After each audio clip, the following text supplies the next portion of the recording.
తూర్పుగోదావరి జిల్లా ధవళేశ్వరంలోని పోలవరం ప్రాజెక్టు కార్యాలయంలో దస్త్రాల కాల్చివేతపై ఉన్నత స్థాయి విచారణ సాగుతోంది. ప్రాజెక్టు కార్యాలయాన్ని పరిశీలించిన మంత్రి కందుల దుర్గేష్ అధికారుల బాధ్యతారాహిత్యంపై తీవ్ర ఆగ్రహం వ్యక్తం చేశారు.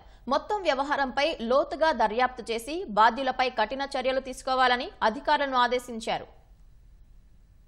పోలవరం ప్రాజెక్టు కార్యాలయంలో దస్త్రాలు గుట్టుచప్పుడు కాకుండా తగలబెట్టడం అధికారులు తప్పేనని జాయింట్ కలెక్టర్ చిన్నరాముడు అన్నారు. ఉన్నతాధికారులకు ఎలాంటి సమాచారం ఇవ్వకుండానే దస్త్రాలను సూపరింటెండెంట్ కుమారి తగలబెట్టించారని డిప్యూటీ కలెక్టర్ వేదవల్లి తెలిపారు. ఈ వ్యవహారం రాష్ట్ర వ్యాప్తంగా సంచలనం రేపడంతో ఉన్నతాధికారులు దర్యాప్తు ముమ్మరం చేశారు. పర్యాటక మంత్రి కందుల దుర్గేష్ పోలవరం ప్రాజెక్టు కార్యాలయాన్ని సందర్శించి తగలబెట్టిన దస్త్రాలను పరిశీలించారు. వీటిని జిరాక్స్ కాపీలని ఎలా అంటారంటూ అధికారులను మంత్రి నిలదీశారు. బాధ్యతారాహిత్యంగా దస్త్రాలు కాల్చివేశారని మండిపడ్డారు. పూర్తిస్థాయిలో విచారణ జరిపి బాధ్యులపై చర్యలు తీసుకోవాల్సిందిగా అధికారులను ఆదేశించారు. వీరువాలు సర్ది వీరువాల్లో ఉన్నటువంటి అవసరం లేనటువంటి పేపర్లు బయట పెట్టాం, అవి తెలియక తగలబెట్టారు స్వీపర్ అనేటువంటి మాట చెప్తున్నప్పటికీ ప్రజల్లో కొంత అపోహ ఉంది. గత ప్రభుత్వం పోలవరం ప్రాజెక్టులో భారీ ఎత్తున అవినీతి చేసిందనేటువంటి మాట అందరికీ సుస్పష్టమైన విషయం. అందులో భాగంగా ఇవాళ ఎడమ కాలువకు సంబంధించినటువంటి ఈ ఫైల్స్, దానికి సంబంధించిన పేపర్లు ఏవైనా కానివ్వండి, అవి పాతవా కొత్తవా లేకపోతే అవసరమా లేదా అనేటువంటి విషయం వేరు. సహజంగా ఎప్పుడైనా సరే ఏ ప్రాజెక్టుకు సంబంధించిన పేపర్లైనా సరే అవి పాతబడిపోతే బాక్సుల్లో పెట్టి భద్రపరచడం అనేది మనం చూసాం. అంతేగాని ఇదేదో రోడ్డు మీద చెత్త ఊడ్చి చెత్తని తగలబెట్టినట్లుగా ఈ పేపర్లు తీసుకెళ్లి తగలబెట్టేటువంటి విధానం మాత్రం నేను గతంలో ఎప్పుడు చూడలే. ఎవరైతే ఈ పేపర్లు తగలబెట్టారు, అసలు నిజంగా అవసరం లేని పేపర్లు కూడా తగలబెట్టింది మాత్రం ఘోరమైన తప్పది. అవసరమా కాదా అనేది నిర్ణయించవలసింది పై అధికారులు.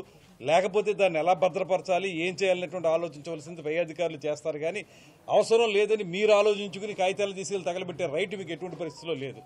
అలా తగలబెట్టిన వాళ్ళు కానీ తగలబెట్టడానికి ప్రోత్సహించిన వాళ్ళు కానీ మీరెవరో కూడా శిక్షని తప్పించుకోలేరు. దస్త్రాలు తగలబెట్టడం తప్పేనని జేసీ చిన్నరాముడు అన్నారు. ఈ వ్యవహారంపై పూర్తిస్థాయిలో దర్యాప్తు చేస్తున్నామన్నారు. రెవెన్యూ అధికారుల ఫిర్యాదు మేరకు ధవళేశ్వరం పోలీస్ స్టేషన్లో కేసు నమోదు చేసినట్లు ఎస్పీ ప్రకటించారు. మేము కూడా పూర్తిగా విచారణ చేసి అవి పనికొచ్చే కాగితాలా పనికిరాని కాగితాలా వాటిని కూడా పరిశీలించి రికార్డును యాక్చువల్ కాల్చారా లేకపోతే పనికిరాని కాగితాన్ని కాల్చారా, ఏదైనప్పుడు కూడా కాల్చడం అనేది చాలా తప్పు.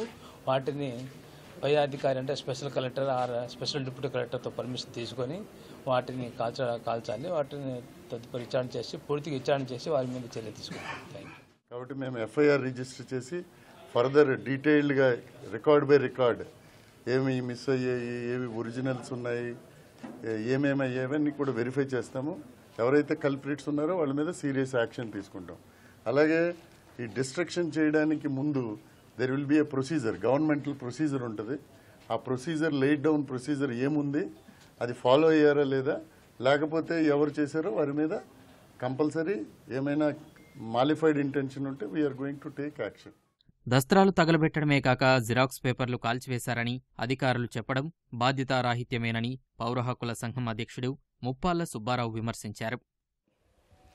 తగలబెట్టినవి పాపం ఆర్డీఓ గారిని విచారణాధికారిగా వేస్తే పాపం ఆమె విచారణ జరపకుండానే ఆతృతగా ఎవరినో కాపాడాలనే ఒక దురుద్దేశంతో ఉన్నట్టు కనపడతా ఉంది. జిరాక్స్ కాపీలు అని చెప్తుంది. జిరాక్స్ కాపీలు అయినప్పుడు ఎవరైనా రైతులు నష్టపరిహారం ఇవ్వాలంటే భూమి ఇచ్చిన వాళ్ళు ఇచ్చేది జిరాక్స్ కాపీలే. ఆ మాత్రం కూడా పరిజ్ఞానం లేని వాళ్ళు రెవెన్యూ డివిజనల్ ఆఫీసర్లుగా ఉండటం దురదృష్టకరం. ఒరిజినల్ పట్టాలు ఇస్తారా మీకేమన్నా, లేదంటే ఒరిజినల్ ఆధార్ కార్డులు ఇస్తారా, ఒరిజినల్ రేషన్ కార్డులు ఇస్తారా? వాళ్ళు ఇచ్చేది జిరాక్స్లే. ఆ జిరాక్స్లు తగలబెట్టామంటే వాళ్ళ దాంట్లో అక్రమాలు జరిగినాయా, వాళ్ళకి డబ్బు ఎగ్గొట్టడంలో ఏమైనా జరిగిందా, ఇది వెలుగు చూడాలి. ఇప్పుడు ఫైల్ నెంబర్లు వేసుకుని ఎందుకు తగలబెట్టావు, ఈ జిరాక్స్ కాదే, రెడ్డింగ్తో రాసుకున్నారే అంటే దీంట్లో ఒక పెద్ద కుట్ర కోణం జరిగింది. దీంట్లో ఎవరో దీన్ని జరిగిన అక్రమాలని మాపు చేయడానికి కావాల్సిన ఒక కుట్రమన్నారు. దాంట్లో ఆ తగలబెట్టిన జిరాక్స్ కాపీల్లో ఇంకా లబ్ధిదారులు ఎంతమంది ఉన్నారు, ఈ డబ్బు ఇచ్చిన వాళ్ళు ఎంతమంది ఉన్నారు, ఇవన్నీ కూడా విచారించాలి. దస్త్రాల కాల్చివేత వ్యవహారాన్ని ప్రభుత్వం తీవ్రంగా పరిగణించడంతో అధికారులు విచారణ వేగవంతం చేశారు.